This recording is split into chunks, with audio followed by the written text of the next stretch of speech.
ma saboté. saa ay aye bu yàkkee may la xooñ.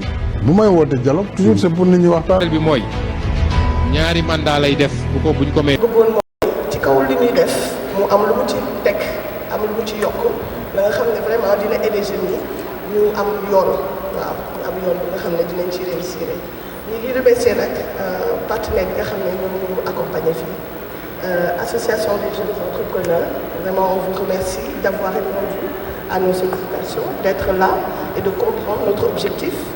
La FONGIP, on ne peut pas vous remercier parce que vous avez fait ça de manière très rapide.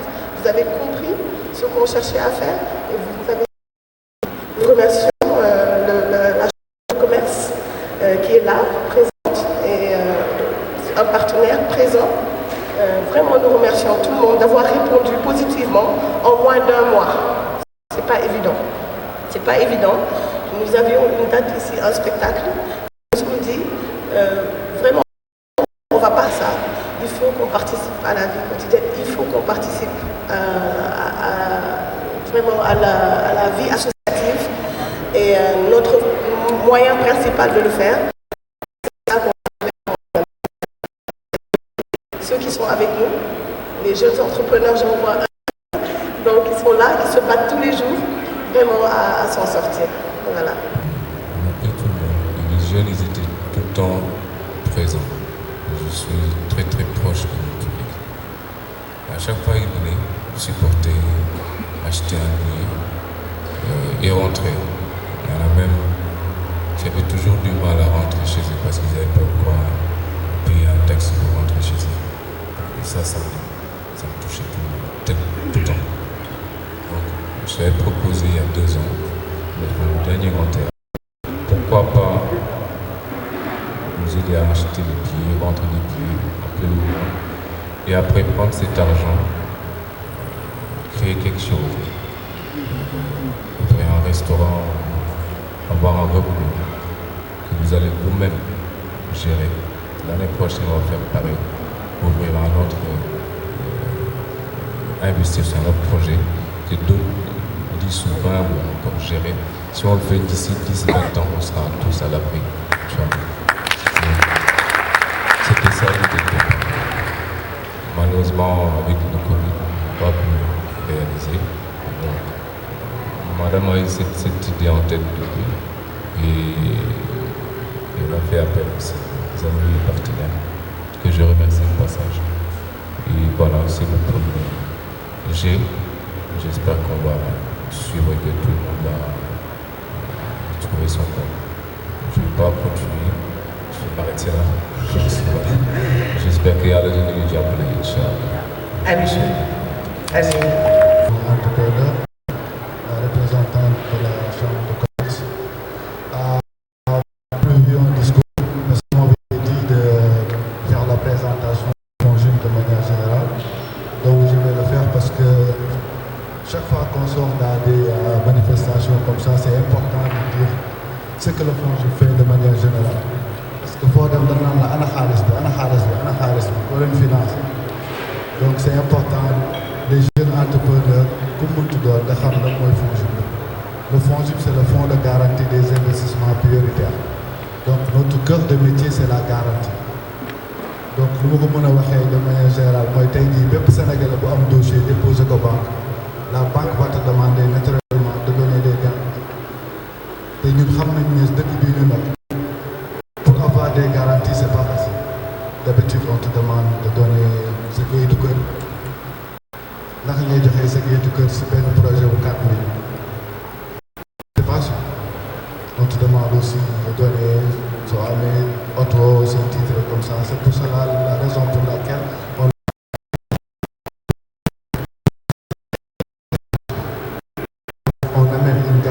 on peut garantir une banque pour financer un projet. Comme M. Kalou disait, pour une restauration, il faut un minimum de 20 à 50 millions. Donc, pour sortir 50 millions de tes fonds propres pour ouvrir un restaurant, ce n'est pas facile. Donc, le fonds peut venir et amener une garantie par rapport à ça. Donc, nous, on peut mettre une garantie peut-être de 25 millions pour combler les 50 millions. Donc, on le fait. La majeure partie des Sénégalais n'ont pas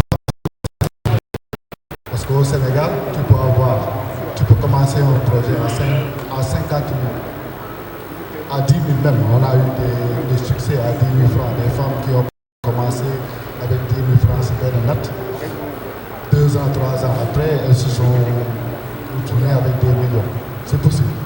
Donc c'est là où le FONGIP est en partenariat avec les institutions de microfinance, parce que le FONGIP ne peut pas financer directement. Donc soit on passe par les banques, soit on passe par les institutions de microfinance, ou aussi on finance les mecs de femmes. Il y a beaucoup de mecs de femmes qui ont commencé à exister, c'est grâce au FONGIP. Parce que c'est le FONGIP qui met à disposition de l'argent, nous level, nous faisons le FONGIP. Donc on fait ça aussi.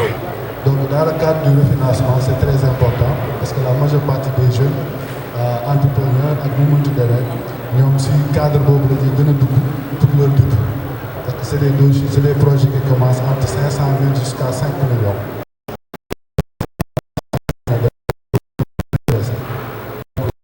day dem seeti comme benn institution bu mel ne PAPECAS wala CMS mu jël benn 1 milliard jox ko ne leen 1 milliard yi mun na day nekk garanti. boo xam ne tey soo demee CMS moom mën na si tegaat benn 1 milliard muy 2 milliards.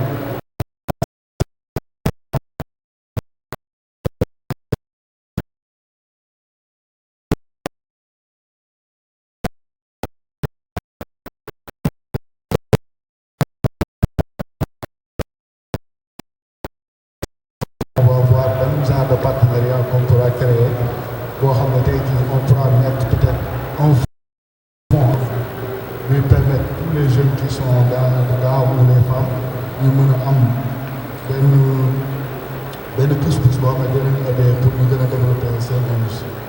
Donc pour vous dire rek on est là pour vous, on travaille pour vous. Je suis avec une collègue, Madame Diallo, on est derrière Kharmak.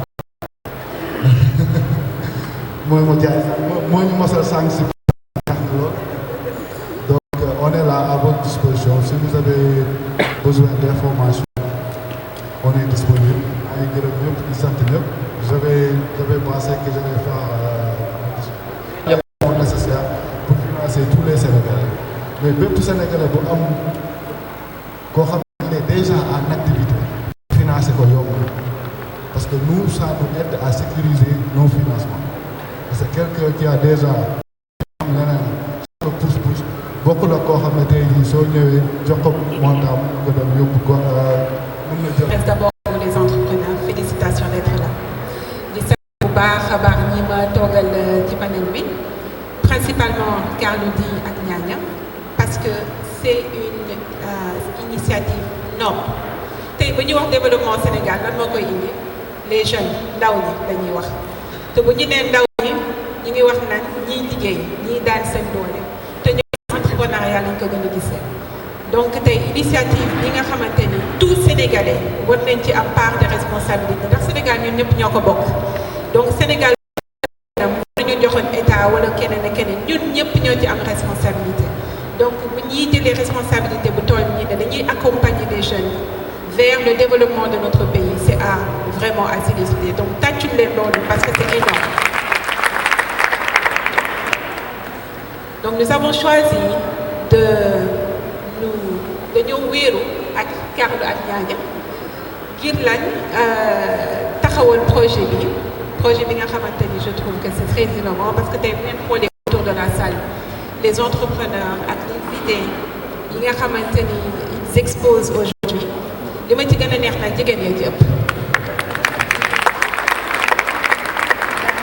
loolu mooy wane ni il y a de la matière à faire parce que tey bu ñu xoolee le secteur l'immigration li muy jur si suñu jeunes yi génn dem te dëkk bi bu amatulee jeunes kon développement mënatuñ ko wax donc ñi fi nekk dañu bëgg a jàppale leen jël lan idée yu baax yi ñu am projet yu baax yi ñu am ñu jàppale leen ndànk par ndànk ñuy dox ak ñoom waax ak ñoom daw ak ñoom ba nga xamante ni dañ egg au sommet de leur projet ndax loolu rek moo mën a dawal dëkk bi donc bu ñu eggee ci loolu ñu ne lan mooy les objectifs phares de ce projet les objectifs phares de ce projet comme je l'ai dit dans l'ensemble mooy jàppale leen yenn entrepreneurs yi ngeen egg au-delà de niveau bi ngeen di xaar mais surtout ñu gunge mooy lan à partir d'aujourd'hui ñi fi informel ñu dem ba structuré wu à travers la chambre de commerce wala l'APIX bu ngeen structuré woo ba pare mooy lan moo ci tegu après nan lañ leen di jàppalee ngeen dox ndànk ba ndànk li ngeen war a xam yëpp ci seen secteur d'activité ngeen xam ko li ngeen war a jàngaat ngeen jàng ko li ngeen maîtriser ngeen appliquer ko et ça prend du temps loolu mooy lan yàkkamte bu ñu fi am xëyuñu rek nekk milliardaire step by step lay doon kon dañuy ànd ak yéen step by step da ngeen aboutir à vos objectifs ensuite mooy lan ce projet daf leen di dimbali pour créer des liens ak ñan ak les parents avec les partenaires et les mentors ñi nga xamante ni ñoom ñu ngi évoluer déjà ci secteur d'activité yi donc ñoom miin nañ ko donc loolu mooy l'essence de wéerul ma wéeru ki nga xamante ni dem na ba sax si projet am si entreprise am si secteur am kooku dëgër yow mii ñëw yaay wéeru ci moom it mu wéeru ci yéen ngeen taxaw ba mu dëgër pour mën a ñu gunge leen pour ngeen atteindre seen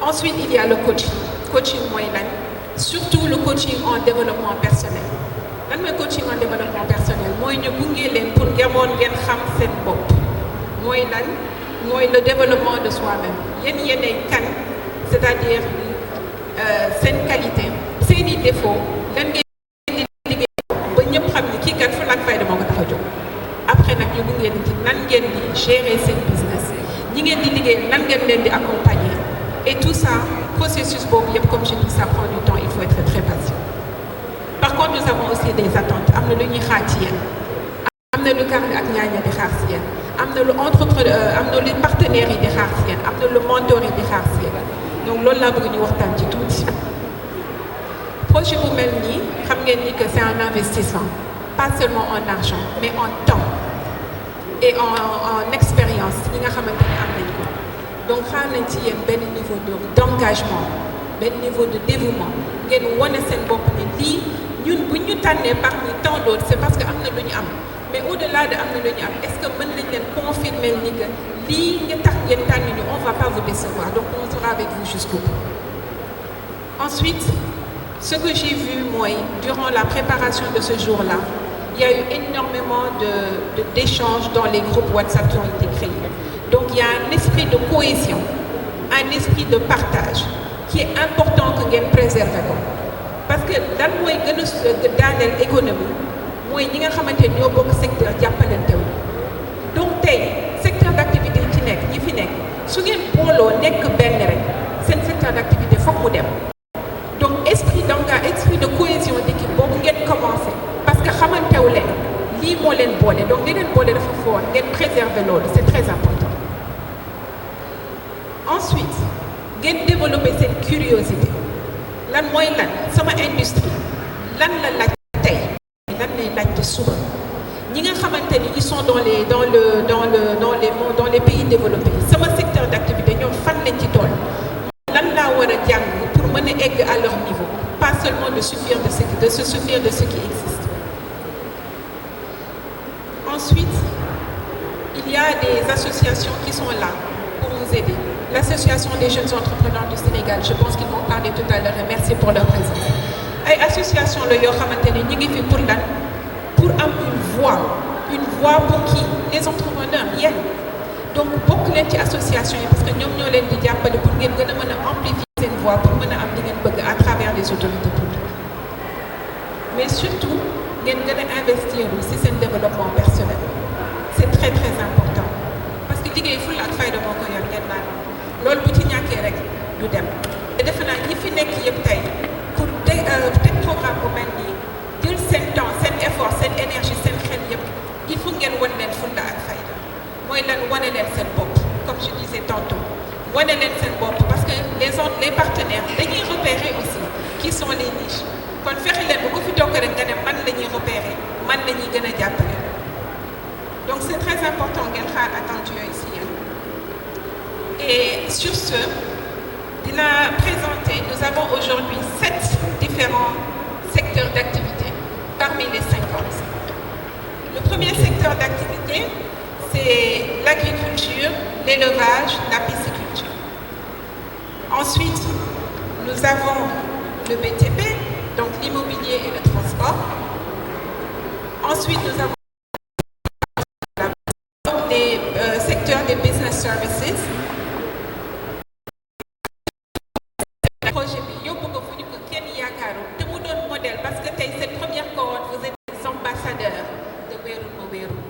kon nit ñi ñooy ñëw ngeen leen di wax lan mooy wéerul ma wéeru yeneen cohorte yi di ñëw ak yéen lañ koy organiser ak yéen lañ koy publier parce que boobaa da ngeen wane yéen fi ngeen jóge tey ak fii d'ici un an fan ngeen egg kon félicitations encore à vous tous et vraiment je vous encourage pour la suite merci beaucoup. du ma saboté. saa yaay aye bu yàkkee may la xooñ. bu may woote dialogue toujours c'est pour nit ñi waxtaan. bi mooy ñaari mandat lay def buñ ko mayee deuxième mandat du def beneen moo ko waxoon fii ñëpp dégg.